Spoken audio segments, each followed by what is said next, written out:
बहुत जमाना पहले की बात है। हीरापुर नाम के एक गांव में दो भाई रहा करते थे, मंगरू और हरिया। बड़ा भाई मंगू एक बड़ी कंपनी में नौकरी करता था और हर महीने अच्छे खासे पैसे कमा लेता था। इसी वजह से घर में उसकी बड़ी इज्जत थी। लेकिन छोटा भाई हरिया बिल्कुल इसके बरक्स था। वो कोई काम नहीं करता था, बस इधर उधर घूमता रहता था। यही वजह थी कि घर में उसकी कोई इज्जत नहीं थी। ना भाभी उससे ठीक तरह बात करती थी और ना ही माँ उस पर तवज्जो देती थी। एक दिन हरिया ने सोचा कि वो शहर जाकर काम तलाश करेगा, शायद किस्मत उस पर मेहरबान हो जाए। वो उम्मीद लेकर शहर पहुंचा, लेकिन पूरा दिन भटकने के बावजूद उसे कहीं भी काम न मिला। थका हारा, मायूस और परेशान वो एक ठेले के पास जाकर बैठ गया। काफी देर तक वो खामोशी से वहीं बैठा रहा। इतने में दुकानदार कक्का ने उसे गौर से देखा और नरमी से बोले, क्या हुआ बेटा? काफी देर से यहाँ बैठे हो, चेहरा भी उतरा हुआ है। सब खैरियत तो है ना? हरिया ने हल्की सी मुस्कुराहट के साथ जवाब दिया, जी कक्का, बस ऐसे ही थोड़ा सा थक गया था, इसलिए बैठ गया। कक्का ने उसकी आंखों में झांकते हुए कहा, बेटा, थकन तो चेहरे से ज्यादा तुम्हारी आंखों में नजर आ रही है। लगता है सिर्फ जिस्म ही नहीं, दिल भी थका हुआ है। कुछ खाओगे? अभी अभी गरम गरम देसी मटन तैयार किया है। खुशबू तो यकीनन तुम तक पहुंच ही रही होगी। हरिया ने नजरें झुका लीं और आहिस्ता से बोला, नहीं कुका, भूख नहीं है, मैं बस ऐसे ही बैठा था। बेटा, मैंने धूप में बाल सफेद किए हैं। मैं पेट की भूख और दिल की उदासी दोनों पहचान लेता हूं। सच सच बताओ, क्या खाओगे? कक्का, सच ये है कि मुझे बहुत भूख लगी है, मगर मेरी जेब में एक पैसा भी नहीं है। सुबह से काम ढूंढ रहा हूं, मगर इस शहर में किसी को मुझ जैसे निकम्मे की जरूरत नहीं। कक्का ने फौरन उसकी बात काट दी। निकम्मा? ये लफ्ज बहुत भारी होता है बेटा। किसने कहा तुम निकम्मे हो? हरिया ने दर्द भरे लहजे में जवाब दिया, घर में सब यही कहते हैं कक्का, बड़ा भाई कमाता है तो उसकी इज्जत है, भाभी ताने देती है और माँ की आंखों में मेरे लिए सिर्फ मायूसी है। आज शहर इस उम्मीद से आया था कि कुछ कर दिखाऊंगा, मगर यहाँ भी खाली हाथ बैठा हूँ। देखो बेटा, वक्त और नसीब कभी कभी इंसान का इम्तिहान लेते हैं, और आज मेरा भी इम्तिहान है। शाम के 7 बजने वाले हैं और सच कहूं तो आज मेरी बोनी तक नहीं हुई। उसूल तो ये कहता है कि बगैर बोनी के किसी को मुफ्त नहीं खिलाते, मगर आज दिल कहता है कि उसूल से बड़ा इंसान होता है। नहीं कक्का, मैं मुफ्त का एहसान नहीं ले सकता। घर में इज्जत नहीं है, मगर खुददारी अभी जिंदा है। काका हंस पड़े और बोले, अरे एहसान कैसा? ये समझ लो कि तुम मेरी बोनी करा रहे हो। पैसे आज नहीं है तो क्या हुआ, कल दे देना, मगर मैं तुम्हें खाली पेट यहां से नहीं जाने दूंगा। ये कहकर काका ने फौरन एक प्लेट तैयार की और हरिया के सामने रख दी। हरिया ने जैसे ही पहला नवाला खाया, उसकी आंखें चमक उठीं। वाह कक्का, ऐसा जायका तो मैंने आज तक नहीं चखा। बिल्कुल गांव जैसा मजा है। ये मटन है या अमृत? बेटा, मसाले खुद पीसता हूं और दिल से बनाता हूं, इसीलिए जायका दिल तक पहुंचता है। कुछ देर में हरिया ने पेट भरकर खाना खाया और इत्मीनान की सांस ली। कक्का, आज मेरा पेट भी भर गया और दिल भी खुश हो गया, मगर अब डर लग रहा है। अगर कल भी मुझे काम ना मिला और मैं आपके पैसे ना दे सका तो? मैं आपको धोखा नहीं देना चाहता। पैसे नहीं दे सकते तो क्या हुआ, मेहनत तो कर सकते हो ना। देखो, मेरी उम्र हो गई है, अकेले काम संभालना मुश्किल होता जा रहा है। अगर तुम चाहो तो कल से मेरे साथ काम कर सकते हो। मगर कक्का, मुझे तो कुछ भी नहीं आता। सीख जाओगे बेटा, कक्का ने मुस्कुराते हुए कहा। बस नीयत साफ होनी चाहिए। बदले में तुम्हें रोज पेट भरकर यही मटन और रोटी मिलेगी, और साथ कुछ पैसे भी, ताकि घर खाली हाथ ना जाओ। कक्का, आपने तो मुझे डूबते को सहारा दे दिया। जहां सबने दरवाजे बंद कर दिए, आपने दिल खोल दिया। लेकिन कक्का, मुझे घर जाकर माँ को बताना होगा। उनका आशीर्वाद लेकर ही आऊंगा। ये हुई ना बात। माँ का आशीर्वाद लेकर आओगे तो काम में बरकत भी होगी। जाओ बेटा, आज सुकून से सो जाओ, कल से तुम्हारी नई जिंदगी शुरू होगी। कल सुबह पहली बस से मैं यहीं आऊंगा कक्का। अब हरिया निकम्मा नहीं कहलाएगा। जीते रहो बेटा, मैं तुम्हारा इंतजार करूंगा। अगले दिन का सूरज अभी पूरी तरह निकला भी नहीं था कि हरिया शहर की तरफ रवाना हो चुका था। उसके दिल में एक नई उम्मीद, एक नया हौसला जाग चुका था। वो सीधा कुक्का के ठेले पर पहुंचा। कुक्का ने उसे आते ही देखा और खुश हो आ गए बेटा, जीते रहो।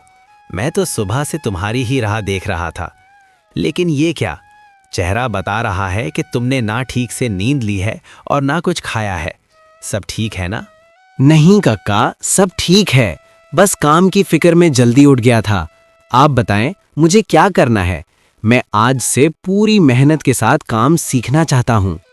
देखो बेटा, आज मुझे एक बहुत ज़रूरी काम से जाना है। तुम्हारी कक्की की तबीयत कुछ ठीक नहीं है, उसकी दवा भी लानी है और कुछ ज़रूरी सामान भी।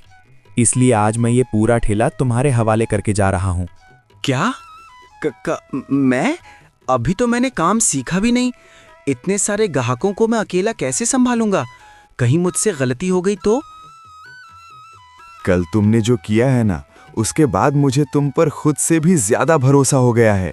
मटन तैयार है, तुम्हें सिर्फ आंच हल्की रखनी है और प्यार से लोगों को पेश करना है। लेकिन काका, अगर हिसाब किताब में गलती हो गई या किसी गाहक से बात ठीक ना हो सकी तो? सब संभाल लोगे तुम। बस मेरी 2 बातें अच्छी तरह याद रखना। पहली बात, कभी भी किसी गाहक से ऊंची आवाज में बात नहीं करना, चाहे वो कितना ही गुस्सा करे। शहर के लोग थोड़े जल्दी नाराज हो जाते हैं, तुम बस मुस्कुराकर उनका दिल जीत लेना। और दूसरी बात, सबसे अहम बात, काम की भीड़ में खुद को मत भूल जाना। सब कुछ बिकने से पहले अपने लिए एक प्लेट निकाल लेना और आराम से खा लेना। खाली पेट इंसान न काम ठीक से कर सकता है और न लड़ाई जीत सकता है। कक्का, घर वालों ने तो कह दिया कि अगर पैसे नहीं लाया तो घर मत आना, और आप कह रहे हैं कि पहले खुद खा लेना। आप वाकई बहुत बड़े दिल वाले हैं। अरे पागल, ये सब बातें छोड़ो। ये लो गल्ले की चाबी। मैं 2-3 घंटे में वापस आ जाऊंगा। याद रखना, आज ये सिर्फ मेरा ठेला नहीं है, ये तुम्हारी ईमानदारी की आजमाइश भी है। आप बेफिक्र होकर जाइए कक्का, मैं आंच भी कम रखूंगा और अपनी जुबान भी मीठी रखूंगा। शाम तक आपको 1-1 पैसे का हिसाब दूंगा। शाबाश बेटा, यही जज्बा होना चाहिए। अपना और दुकान का ख्याल रखना। ये कहकर काका वहां से चले गए। कुछ ही देर में गाहक आना शुरू हो गए। एक आदमी ने आते ही पूछा, अरे भाई, कक्का कहाँ गए? और आज दुकान पर ये नया लड़का कौन बैठा है? प्रणाम साहब, कक्का थोड़ी देर के लिए कक्की की दवा लेने गए हैं। आज उन्होंने दुकान की जिम्मेदारी मुझे सौंपी है। आप तशरीफ रखें, मैं अभी आपकी खिदमत करता हूँ। दूसरा आदमी थोड़ा शक से बोला, देखो भाई, कक्का के हाथ का जायका तो लाजवाब होता है, तुम कहीं खराब ना कर देना। हम दूर से आए हैं। हरिया ने नरमी से मुस्कुराते हुए कहा, साहेब, जायका तो वही रहेगा क्योंकि मटन कुक्का ने खुद तैयार किया है। मैं तो बस उसे आप तक पहुंचा रहा हूं। अगर मुझसे कोई छोटी मोटी गलती हो जाए तो मुझे अपना छोटा भाई समझकर माफ कर दीजिएगा। पहला आदमी मुस्कुराकर बोला, अरे वाह, लड़का तो बड़ा तहजीब वाला है। आजकल ऐसे लड़के कहाँ मिलते हैं। चलो भाई, एक प्लेट लगाओ, देखते हैं तुम्हारी सर्विस कैसी है। हरिया ने मोहब्बत से दोनों की प्लेटें लगा दी। दोनों ने जैसे ही खाना शुरू किया, उनके चेहरे खुशी से खिल गए। वाह भाई, मान गए। मटन तो जबरदस्त है ही, लेकिन तुम्हारे बात करने के अंदाज ने तो मज़ा दोगुना कर दिया। तुम्हारा नाम क्या है? हरिया ने अदब से जवाब दिया, जी, मेरा नाम हरिया है। हीरापुर गांव से आया हूँ। कक्का ने मुझ पर भरोसा किया है, बस उसी को निभाने की कोशिश कर रहा हूँ। दूसरा आदमी बोला, मेहनत करते रहो हरिया। इस शहर में हुनर से ज्यादा अच्छे इंसान की कमी है। तुम जैसे लोग बहुत आगे जाते हैं। देखना, एक दिन यहाँ कदम रखने की जगह नहीं होगी। शुक्रिया साहब, आप लोगों की दुआ रही तो जरूर कुछ अच्छा करूंगा। खाने के बाद एक ग्राहक ने पैसे देते हुए कहा, ये लो और ये 20 रुपए ऊपर से रखो तुम्हारी अच्छी सर्विस के लिए। नहीं साहब, कक्का ने कहा है कि अभी सिर्फ ईमानदारी से काम सीखना है। बख्शिश लेना मैंने अभी नहीं सीखा। आप बस दोबारा आएं, मेरे लिए वही सबसे बड़ा इनाम होगा। ग्राहक खुश होकर चले गए। इसी तरह हरिया हर आने वाले ग्राहक से अदब और मोहब्बत से बात करता रहा और देखते ही देखते उसने सारा मटन बेच दिया।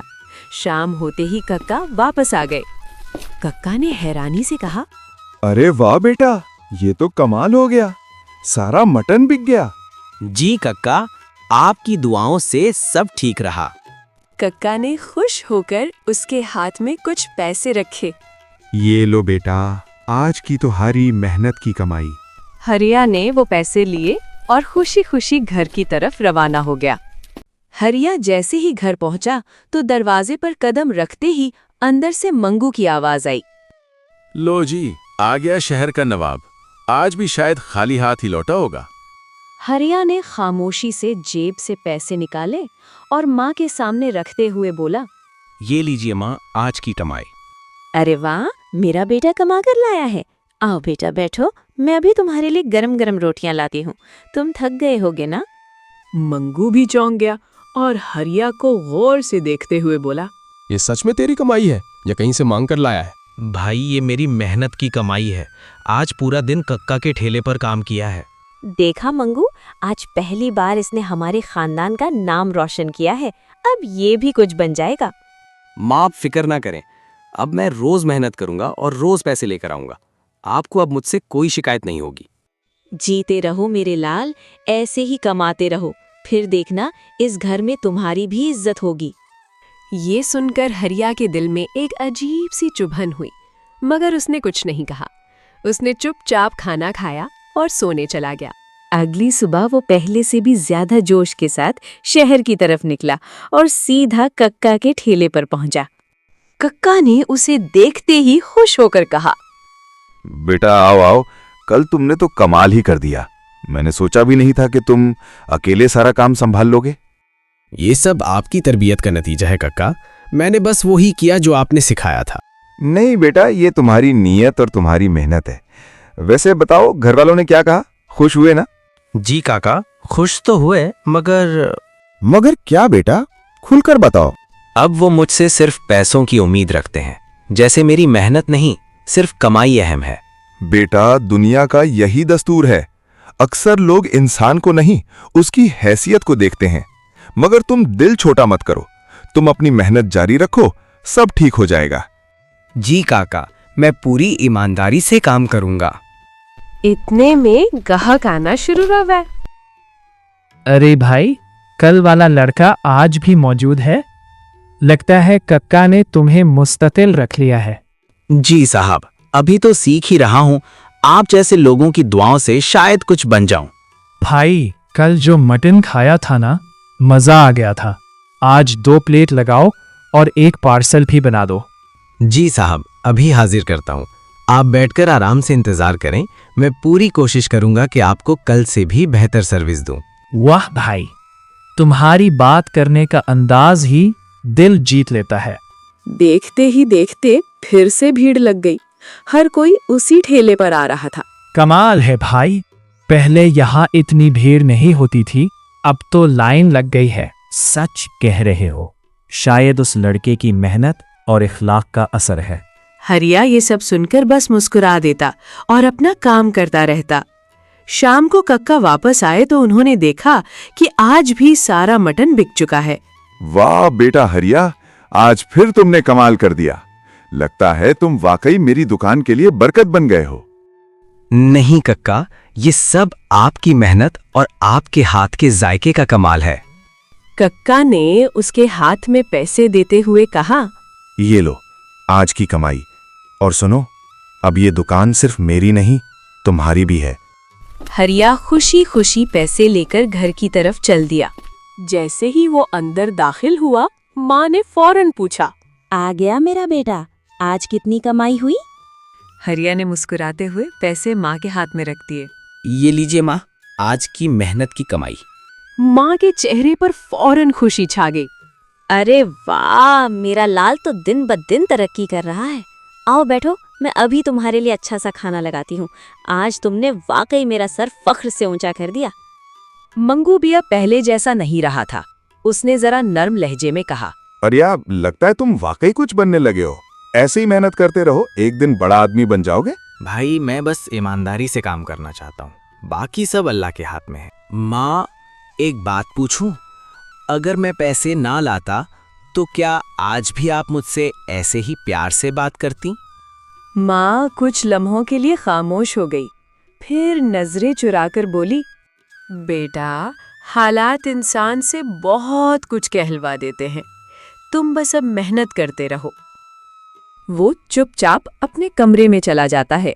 मेरे दोस्तों, यही हैं वो लोग जो कुछ दिन पहले मुझे निकम्मा और नाकारा कह रहे थे, और आज जब मेरी जेब में पैसे हैं तो यही लोग मेरी इज्जत भी कर रहे हैं। इनका बदलता हुआ रवैया दिल को कहीं ना कहीं चुभता ज़रूर है, क्योंकि लगता है जैसे सब कुछ सिर्फ पैसों के गिर्द ही घूम रहा हो। जिस दिन भी मेरी जेब से पैसे ख़त्म हो जाएंगे, यही लोग फिर मुझे घर से निकालने की धमकियां देने लगेंगे। और यही हकीकत है जो असल ज़िंदगी में बार बार सामने आती है कि अगर आपकी जेब में पैसे हैं तो सब आपकी इज्जत करते हैं, और जब पैसे ना हो तो वही इज्जत कहीं खो सी जाती है। इसीलिए दोस्तों, मैं आप लोगों को यही सलाह देता हूँ कि इस दुनिया में सिर्फ पैसा कमाओ।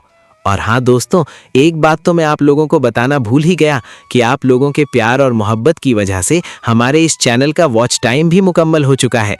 तो अगर आप लोगों को हमारी ये कहानियाँ अच्छी लगी हों तो प्लीज़ एक लाइक ज़रूर करें और चैनल को सब्सक्राइब भी करें।